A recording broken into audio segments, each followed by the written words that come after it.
All right, get ready to dive deep, everyone. Because today, we're talking about something that seems so simple, but has a surprisingly deep history. The ice cream cone. Oh, yeah, the ice cream I cone. mean, think about it, those crispy little cones holding scoops of our favorite frozen treat. They're a summertime staple. Totally. And we're going to explore the whole journey from ancient wafers to the global phenomenon we know and love I today. know, I'm already craving one just thinking about it, but did you know that the idea of an edible cone actually goes way back, like ancient Rome and Greece, way back? It does, it's true. Really? Yeah, there's evidence of people enjoying cone-shaped wafers, probably filled with honey or spices, going back centuries. Wow, so like the shape has been around forever. Exactly. It's almost like they were waiting for ice cream to come along. Exactly, but it wasn't until the 19th century that things really started heating up for the ice cream cone, right? Right. And, where else but France would we find those first hints of its potential? Yeah, there are these illustrations from the 1800s that show something that looks a lot like ice cream cones, Oh, really? but the details are still a bit unclear. We need more information. Yeah, it's like a culinary mystery waiting to be solved. But thankfully, we do have some solid evidence thanks to Agnes B. Marshall. Agnes B. She Marshall. was an English culinary innovator, and in 1888, she published a recipe for cornet with cream. Oh, cornet with cream. That's a good one. It is. Yeah, her recipe it's so detailed. Yeah. I mean, she specifies everything, like the cornets should be made with almonds baked in the oven and absolutely not pressed between irons. Wow, she was very particular. She knew what she wanted, and many consider her, the true inventor of the modern ice cream cone. It makes you wonder if she knew just how influential her creation would become, you Yeah. know? I mean, we're talking about her over 100 years later. Right, exactly. But like with so many great inventions, there are always multiple claims to the title. There are always multiple people. And the ice cream cone is no exception. Right, so let's talk about the 1904 St. Louis World's Fair. Okay, the St. Louis World's Fair. Huge moment in ice cream cone history. So picture Okay. this. It's a scorching hot day at the fair, and an ice cream vendor runs out of paper cups. What's a resourceful entrepreneur to do? That's where Ernest A. Homwe comes in. Ernest A. Hamwi, that's our guy. He was selling these thin, crispy, waffle-like pastries called Zalobia. Zalabia, delicious. And he saw the ice cream vendor's problem and had a brilliant A idea. light bulb moment, right? Yeah. So he quickly rolled one of his Zalabia into a cone shape, handed it to the vendor, and bam, the ice cream cone as we know it was born. Wow, so simple, yet so brilliant. I know, right? It Yeah. was a perfect combination of convenience and deliciousness that just captivated the fairgoers. And talk about entrepreneurial spirit, right? Oh, absolutely. I mean, that's often what drives innovation. It really is. It's a classic story of necessity being the mother of invention. Classics. But the story doesn't stop there, because we have the Dumar family from Norfolk, Virginia. Okay, the Dumars. They have their own claim to ice cream cone fame. Yeah, they do, and it's a great story, too. Abe Dumar, a young entrepreneur, he was also at the St. Louis Exposition, and he saw a vendor selling waffles.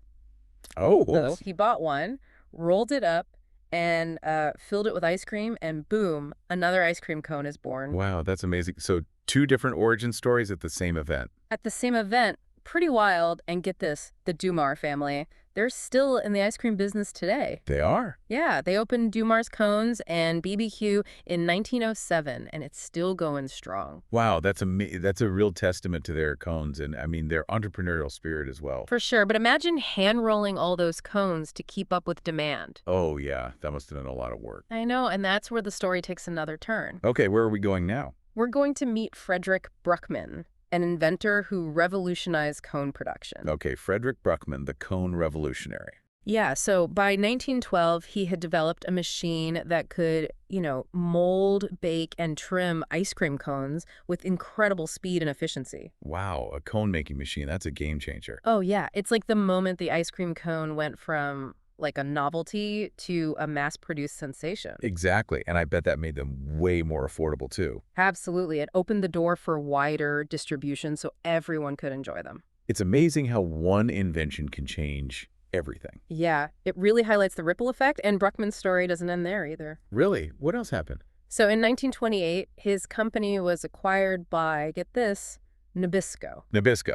Like the Oreo and Ritz cracker people. You got it, the snack food giant, Nabisco. I had no idea they were in the ice cream cone business. They are. They saw the potential of the ice cream cone and they invested in its future. Wow, that's a perfect example of how commerce and innovation really go hand in hand. Exactly. They're intertwined, and it really makes you think about, how these simple inventions can have a lasting impact.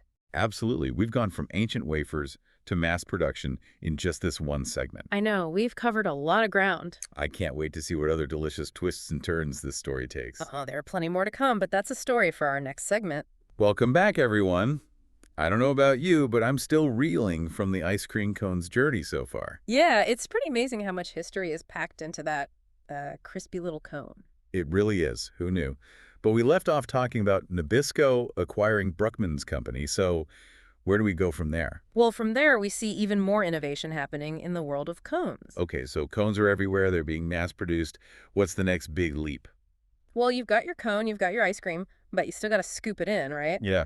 And that's where J.T. Stubby Parker comes in. G.T. Stubby Parker, what a name. Right, so in 1928, he had this brilliant idea. Why not pre-fill the cone with ice cream and freeze the whole thing? Oh, that's so smart. Talk about convenience. Right, no more messy scooping, just pure ice cream enjoyment.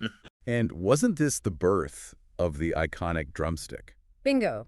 The drumstick, with its chocolate-covered cone, the nuts, that satisfying snap when you bite into it, it just became a cultural phenomenon. Oh, the drumstick. That brings back memories. Right. It really redefined what an ice cream cone could be. It really did.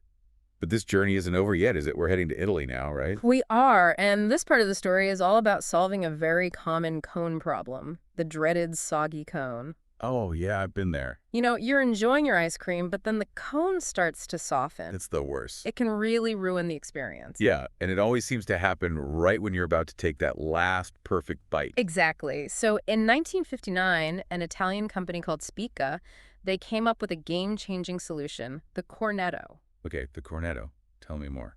The secret is an insulated interior. They basically created a barrier between the cone and the ice cream using a layer of oil, sugar, and chocolate. Wait, so it's like a little edible shield protecting the cone from the melting ice cream? Exactly, a tiny shield for your cone. That's brilliant. I never knew that's how they kept it so crispy. It was a simple innovation, but it made a huge difference. It's amazing how the simplest ideas can be the most effective. It really is. And it worked. The Cornetto became a sensation, so much so that in 1976, Unilever, the big consumer goods company. Unilever, yeah, they're behind like a million different brands. Exactly. They saw the potential of the Cornetto and they acquired Spica.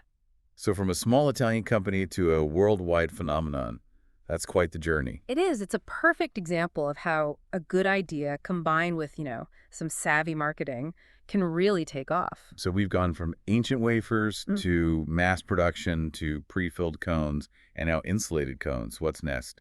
Self-cooling cones. Huh. Who knows? Maybe. But, Yeah. What's really remarkable is that through all of this innovation, the ice cream cone, at its core, it's still a simple pleasure. That's true. No matter how fancy the cone gets, it's still about that perfect combination of creamy ice cream and a crispy cone. That's it. And that's what makes it so timeless. But I can't help but wonder, what is next for the ice cream cone? What will the future hold?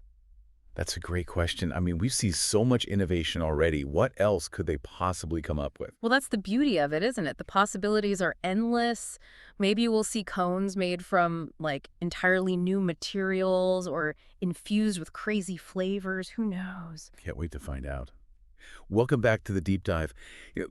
As we've been talking about the history of the ice cream cone, it's amazing to me how this simple treat has become, so much more than just food. It really is. It's a symbol of summertime, happy childhood memories, those carefree moments. It's true. You see someone walking down the street with an ice cream cone, and you just can't help but smile. It's like pure joy. It's that feeling of nostalgia, those simple pleasures. That's why it's so universally loved, and it's fascinating how it's evolved alongside human ingenuity. For sure. I mean, we started with those ancient wafers, and now we have mass production, drumsticks, even the Cornetto with its insulated interior. It's really something. It really shows the power of innovation, that desire to improve and refine and make things better. Yeah, I like to think of it as, the ice cream cone is a microcosm of human progress. Yeah. It started with a basic idea, and through creativity and collaboration has become something extraordinary.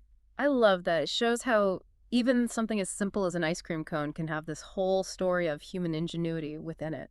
And the story's still being written. Who knows what the future holds? Maybe we'll have self-cooling cones or cones that change flavor as you eat them. Now you're talking, the possibilities are endless. But for now, let's take a moment to appreciate the journey we've taken, from those ancient wafers to the global phenomenon we know and love today. It's been a delicious deep dive, and I don't know about you, but I am craving a cone right now. Me too. And to all our listeners out there, the next time you're enjoying an ice cream cone, take a moment to think about the history you're holding in your hand. That's a great point. It's a simple treat, but it has a surprisingly rich story. Thanks for joining us on this delicious deep dive into the world of ice cream cones. Until next time, stay curious, keep exploring, and most importantly, keep those cones coming.